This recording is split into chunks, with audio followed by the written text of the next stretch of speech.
mga kakuratsya na mamshi, ito nga po pala ang wais at healthy na pagkain para ihain sa ating pamilya. Ang sitaw, kalabasa na ginisa at nilagyan ng gata. So guys, marami po tayong pwedeng pagpilian sa pagluluto ng ganyan. Una, pwede nyo po lagyan ng mga dagdag na ingredients.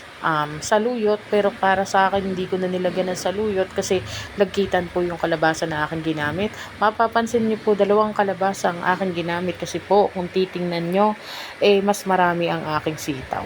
So ayan po, pwede nyo nga pong lagyan ng labanghita ba yun, ang tawag doon, o kaya daing, o kaya naman po kung mayaman kayo, pwede nyo lagyan ng hipon, o kaya alimango, o kaya alimasag, or pwede na rin ang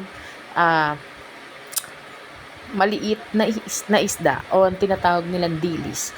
So ako nilagyan ko yan bandang huli ng dilis at mas sumarap siya guys.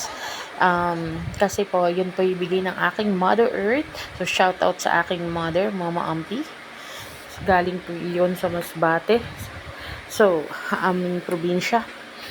So yan, pagkatapos po nga pala niyang igayat lahat, pati sibuyas at bawang, maglalagay na po ako niyan kaagad ng mantika at aking paiinitan. So kapag mainit na po iyon, mag-uumpisa na po akong maggisa.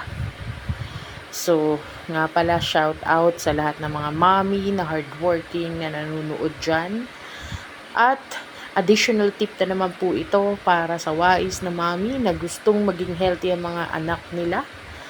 So, ayan na nga po pala, naglagay na ako ng mantika dyan at later on, maglalagay na rin po ako ng sibuyas.